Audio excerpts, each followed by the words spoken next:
Good morning students. आज हम पढ़ रहे हैं नगरीय स्थलों में विचलन। इससे पहले हमने पढ़ा था नगरीकरण कि लोग नगरों की ओर, नगरीय प्रवसन में हमने देखा था कि लोग अपने जन्म स्थान को छोड़कर नगरों की ओर पलायन कर रहे हैं। आर्थिक कारणों की वजह से, कुछ शिक्षा की आधुनिक चकाचौंध की वजह से, आधुनिक जो साधन हैं उनकी वजह से लोग अपने अपने गांव को छोड़कर, या कोई लोग शहरों में भी रहते हैं, वो अपने बड़े शहरों में जाने के लिए अपने अपने स्थान को छोड़कर दूसरी जगह पर पलायन कर रहे हैं। और आज की वीडियो में हम देख रहे हैं नगरीय स्थलों में विचलन। तो विचलन, सबसे पहले विचलन होता क्या है, तो आज की वीडियो में हम देखते हैं विचलन। विचलन होता है जब किसी व्यक्ति या समूह द्वारा समाज के नियमों, कानूनों अथवा सामाजिक प्रतिमानों का जानबूझकर उल्लंघन करके अपने हितों को पूरा करने का प्रयत्न किया जाता है, तो इस दशा को विचलन कहते हैं। यानी कि कोई व्यक्ति हो या समूह हो, वो समाज के नियम, कानून, सामाजिक रीति रिवाज, लोकाचार, जनरीतियां, प्रथाएं, परंपराएं, इन सब का अगर वह जानबूझकर उल्लंघन करता है, गलती से हो जाए तो कोई दिक्कत नहीं, लेकिन अगर जानबूझकर अपने हित को पूरा करने के लिए कि भाई कोई का काम भाड़ में जाए, हमारे जान से हो या ना हो, हमारा काम होना चाहिए, तो इस प्रकार से अगर जानबूझ करके अपने हितों की रक्षा करने के लिए, अपने हितों को पूरा करने के लिए समाज के नियम कानूनों का उल्लंघन करता है, तो वह दशा क्या होती है? विचलन की दशा कहलाती है, यानी कि विचलन कहलाता है। ये इस दशा को हम विस्थापन भी कह सकते हैं, विपथगमन भी कह सकते हैं। विपथगमन यानी कि विपथ, दूसरे रास्ते से गमन, तो विपथगमन भी इसे दशा को हम कह सकते हैं। विचलन के लिए हमारे जो जॉनसन हैं समाजशास्त्री, उन्होंने विचलन की परिभाषा दी है कि विचलन व्यवहार केवल किसी सामाजिक मानदंड या आदर्श नियम का उल्लंघन करने से ही नहीं है, बल्कि एक ऐसा व्यवहार है जिसमें नियमों का जानबूझ करके उल्लंघन किया जाता है। इसमें दूसरे समाजशास्त्री किलनाइन, इनके अनुसार विचलन का संबंध उन दशाओं से है जिनमें व्यक्ति का व्यवहार एक सामान्य दिशा की ओर इस सीमा तक होता है जो समुदाय की सहनशीलता की सीमा से बाहर हो। और विचलन की परिभाषा व्यक्त करते हुए हमारे समाजशास्त्री दुर्खीम कहते हैं, दुर्खीम ने अपनी पुस्तक द सोसाइड में कहा है कि विचलन की अवधारणा को एक ऐसी दशा के रूप में स्पष्ट कर सकते हैं जो किसी समाज में तेजी से होने वाले परिवर्तन के दौरान उत्पन्न होती है। इसके लिए उन्होंने विचलन को सामाजिक संरचना में पैदा होने वाले एक ऐसे तनाव या विघटनकारी दशा के रूप में स्पष्ट करते हैं। अब हमारे आते हैं नगरीय स्थलों में विचलन के मुख्य प्रकार, यानी कि नगरीय स्थलों में विचलन होता है, ये किस किस प्रकार से होता है। विचलन हर जगह होता है, पर हम आज पढ़ रहे हैं शहरी विचलन, नगरीय विचलन। तो नगरीय विचलन में कितने प्रकार के विचलन होते हैं, कितने प्रकार के नियम कानूनों का उल्लंघन किया जाता है। तो सबसे पहले आता है अपराध। तो जैसे कि स्टूडेंट्स आपने देखा है कि अपराध की जो प्रवृत्ति है वो गांव की अपेक्षा शहरों में बहुत अधिक होती है। अपराध क्या होता है? अपराध वह कार्य है या कोई भी वह कार्य जो कि नियम के विरुद्ध हो, कानून के विरुद्ध हो, या हमको पता है कि यह गलत है, फिर भी उस कार्य को किया जाना क्या कहलाता है? अपराध कहलाता है।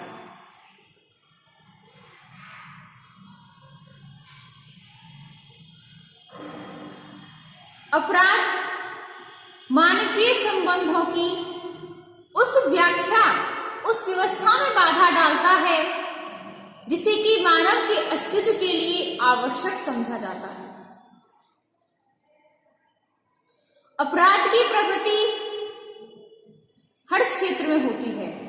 शहरों में देखो कि नकली नोट की छपाई होती है, तस्करी होती है, नकली और मिलावटी वस्तुओं का उत्पादन किया जाता है,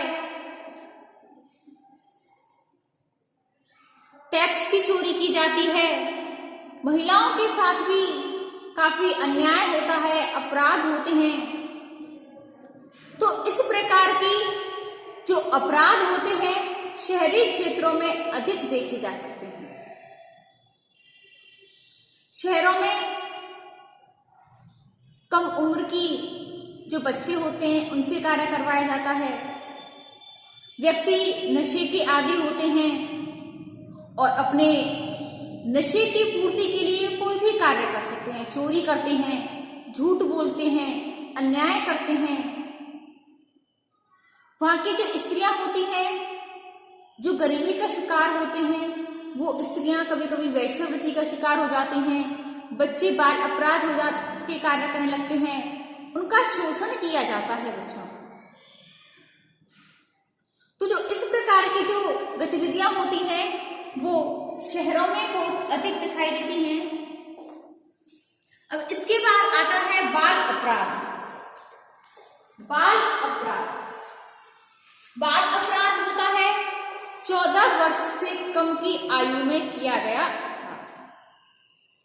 तो शहरों में आर्थिक धंधों की वजह से, आर्थिक कार्यों की वजह से शहरों की सोच होती है कि किसी भी तरह से धन कमाने की लालसा होती है, किसी भी तरह से पैसा आए, तो इसके लिए बाल अपराध भी करवाए जाते हैं। जैसे छोटे छोटे बच्चे होते हैं उनसे जेब कटवाना, चोरी करवाना, तस्करी करवाना, जुआ खेलना, इस तरह के कार्य, जो इस तरह के जो अपराध हैं ये शहरों में भलीभांति देखे जा सकते हैं। इनकी वजह से नगर का जो पर्यावरण है उनका जो नैतिक मूल्य कमजोर पड़ गया है।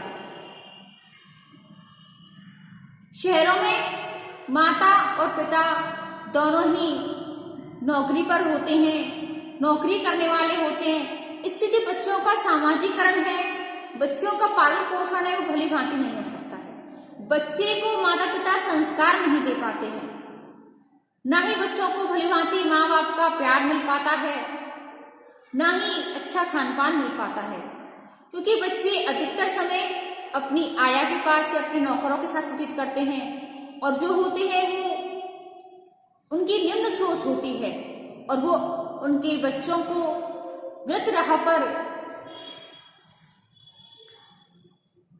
कर देते हैं। इसके कारण शहरों में दशाएं देखनी पड़ती हैं। बच्चे जो होते हैं सभी प्रकार के कार्य करते हैं। लड़कियां भी कई तरह के अपराधों में तेजी से वृद्धि करती हैं। वो यौनिक विचलन को देख सकते हैं कि यौन अपराधों में लड़कियां तीव्र गति से विचलित होती हैं। तो जो इस प्रकार के अपराध हैं वो शहरों में भली भांति से देखे जा सकते हैं। अगला आता है नगरीय हिंसा। हिंसा वह दशा है जिसमें किसी व्यक्ति या समूह के द्वारा अपनी शक्ति का अनुचित और गैर कानूनी रूप से प्रयोग किया जाता है।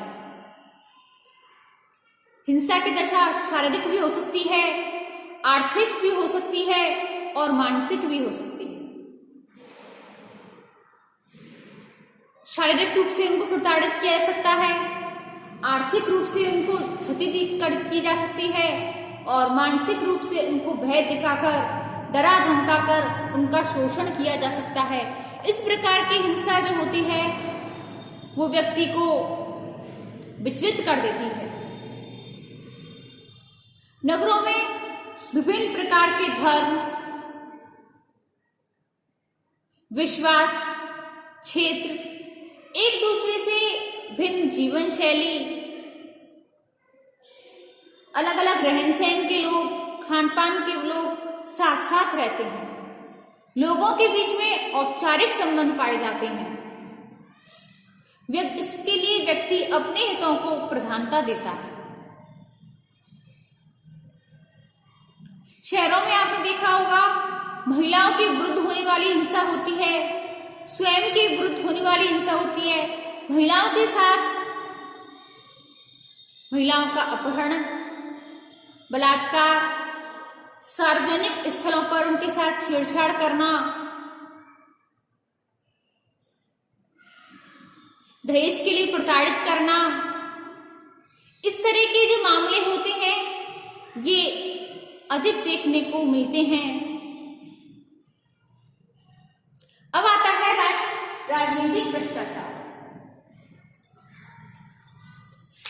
नगरीय स्थल जो होते हैं वहां पर सार्वजनिक जीवन में बढ़ता हुआ भ्रष्टाचार होता है, वो देखा जा सकता है।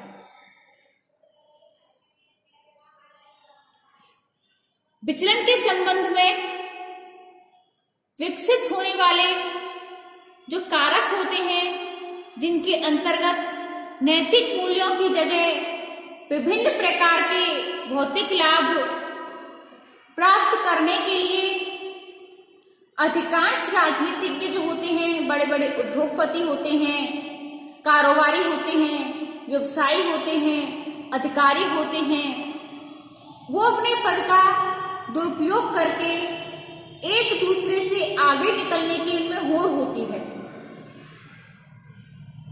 जिसके लिए जो उनके व्यक्तिगत जो कर्तव्य होते हैं, जो उनके निर्धारित कार्य जो होते हैं, उनका वो जानबूझ करके उल्लंघन करते हैं, क्योंकि अधिक से अधिक उन्हें आर्थिक या भौतिक रूप से लाभ प्राप्त हो सके।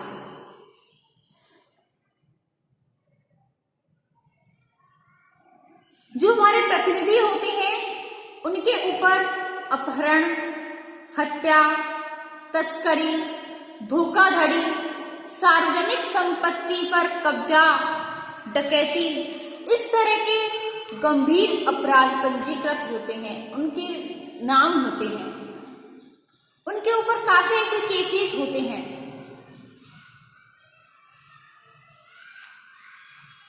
उनमें से कई तो जेल की सलाखों के पीछे रहते हुए जो उनके समर्थक होते हैं, उनकी सहायता से चुनाव भी जीत जाते हैं।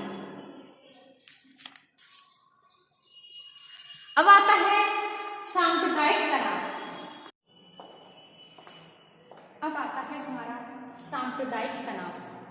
सांप्रदायिक तनाव, जैसे कि आपको पता है कि हमारा जो भारत देश है, यहाँ पर जो रहने वाले लोग हैं, विभिन्न प्रकार के धर्मों को मानने वाले लोग रहते हैं। यहाँ पर हिंदू, मुस्लिम, सिख, ईसाई, अलग अलग खान पीन के, अलग अलग वेशभूषा, अलग अलग भाषा के लोग रहते हैं। तो इनका जो सांप्रदायिक जो तनाव होता है, ये इनमें आपसी दंगे फसाद होते हैं, आपसी कार्य होते हैं, जिनके कारण भी सांप्रदायिक तनाव हो जाता है। अगला आता है श्वेत वसन अपराध। श्वेत वसन अपराध यानी कि जो बड़े बड़े उद्योगपति होते हैं, कारोबारी होते हैं, बड़े बड़े जो व्यापारी होते हैं, इन सब का एक मकसद होता है आर्थिक धंधे, यानी कि किसी भी तरह से पैसा कमाना।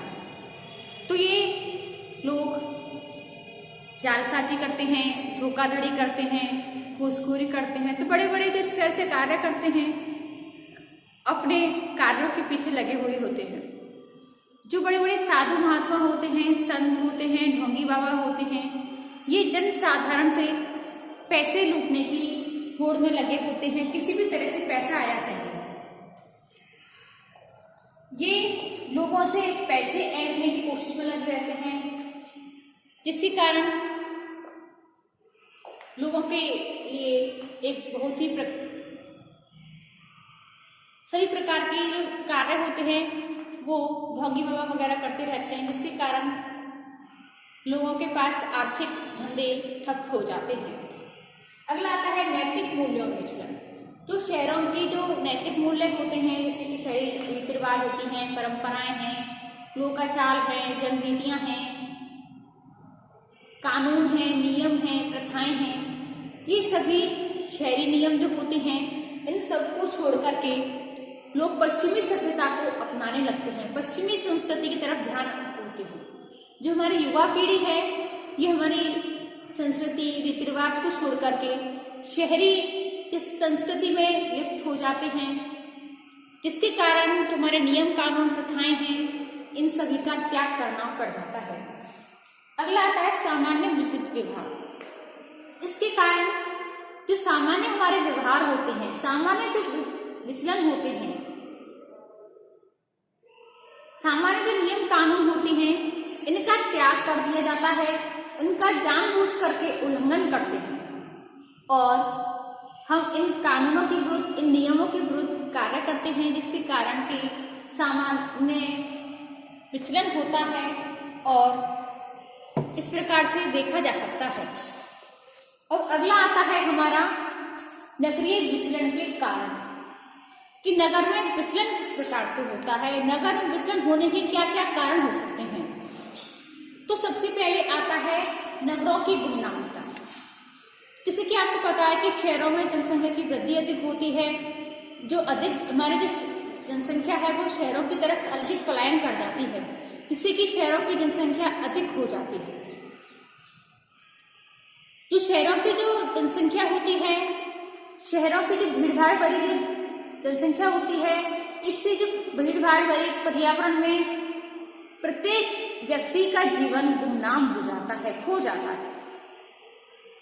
यहाँ तक कि एक इमारत में रहने वाले लोग दूसरे व्यक्ति से अनजान होते हैं, दूसरे व्यक्ति से कोई भी मतलब नहीं रखते, एक दूसरे से अजनबी होते हैं। उनके बीच में सामाजिक, आर्थिक, राजनीतिक, मनोवैज्ञानिक, शैक्षणिक, सांस्कृतिक भिन्नताएं पाई जाती हैं, उनसे किसी भी प्रकार का कोई मतलब नहीं होता है। अगला आता है सांस्कृतिक शून्यता। जो मानवीय व्यवहारों को नियंत्रित करने में सांस्कृतिक आदर्श नियम होते हैं, जैसे कि प्रथाएं हैं, परंपराएं, जनरीतियां, नीतियां, नैतिक मूल्य, इन सब का व्यक्ति जानबूझकर उल्लंघन करते हैं। जो ये सब रीति रिवाज होते हैं ये नियमों में विशेष योगदान देते हैं।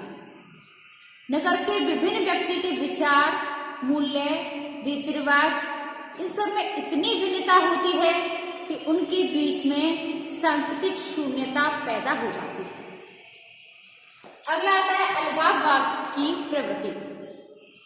अलगाववाद एक ऐसी सामाजिक और मनोवैज्ञानिक दशा है जिसके अंतर्गत व्यक्ति एक विशेष समाज में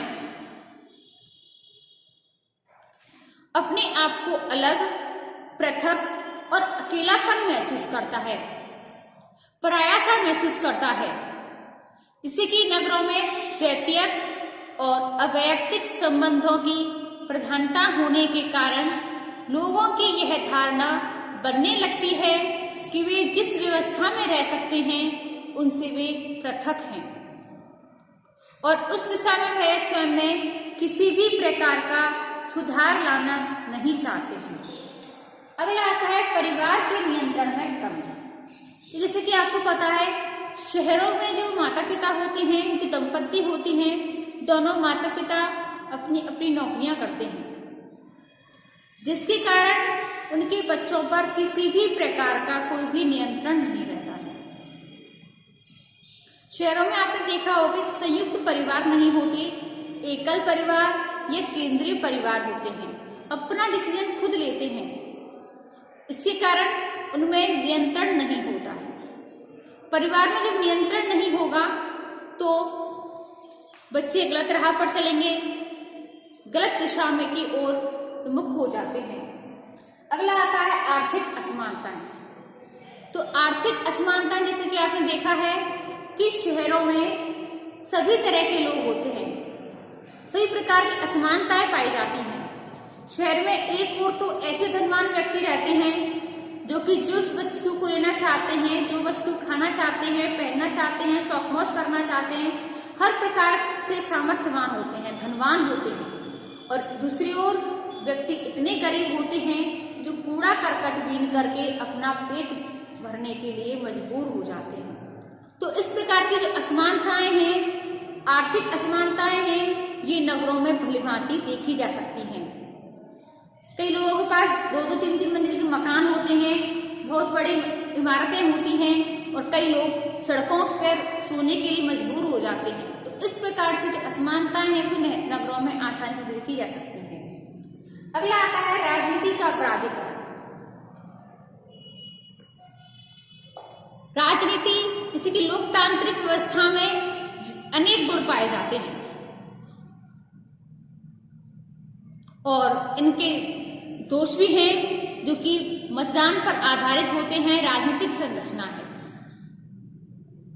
इनके अंतर्गत शिक्षित और निरक्षर, अपराधी, गैर अपराधी, अच्छे या बुरे सभी प्रकार के लोगों का मतदान करने का अधिकार होता है। भारत जैसे देश जो है इसमें नगरीय जनसंख्या अनेक जातियों, उपजातियों, धर्मों, संप्रदायों, विचारधाराओं, इन सभी प्रकार का कार्य करते हैं। अगला आता है प्रशासनिक उदासीनता। प्रशासन के लिए उत्तरदायी बड़े बड़े अधिकारी सामाजिक विचलन से संबंधित व्यवहारों पर नियंत्रण लगाने में रुचि नहीं लेते हैं क्योंकि इससे उन्हें कोई लाभ नहीं प्राप्त होता है। अगला आता है उपभोक्तावाद में वृद्धि। जो नगरों की भौतिकवादी संस्कृति होती है इसमें अधिकांश व्यक्ति भौतिक सुख सुविधाओं से संबंधित विभिन्न वस्तु जैसे कि एसी है, न्यू डिजाइनर टीवी है, माइक्रोवेव है, मोबाइल है, सौंदर्य प्रसाधन के साधन हैं, ये अपनी सामाजिक प्रतिष्ठा के लिए आवश्यक समझते हैं। भले ही इनके पास इनको प्राप्त करने के लिए आर्थिक साधन नहीं होते, इसके लिए व्यक्ति बैंकों से या दूसरे व्यक्तियों से ऋण भी ले लेते हैं जो कि किसी विशेष विचलित व्यवहार या भ्रष्ट तरीकों पर आधारित आर्थिक साधनों का प्राप्त करने के लिए दबाव डालते हैं। अगला आता है अपराधी ग्रुप में संगठन। सामान्य जीवन में जिन व्यवहारों को विचलित व्यवहार कहा जाता है उन्हें अपराधी संगठन व्यवहार या सामान्य रूप मानते हैं। इन संगठनों से जुड़े हुए सभी लोग एक दूसरे के प्रति बहुत वफादार होते हैं। यदि कोई व्यक्ति अपराधी संगठन के विरुद्ध कार्य करता है तो अपराधी संगठन अपनी संपूर्ण शक्ति से उन्हें दबाने का प्रयत्न करता है। तो स्टूडेंट्स, आज की वीडियो थी हमारी नगरों में या नगरीय स्थलों में विचलन कि जो नगरीय समाज है, नगर है, इनमें विचलन क्या होता है, विचलन के प्रमुख कारण क्या होते हैं और विचलन के प्रमुख प्रकार क्या होते हैं। स्टूडेंट्स, आज के लिए बस इतना ही। इससे आगे हम देखेंगे अपनी नेक्स्ट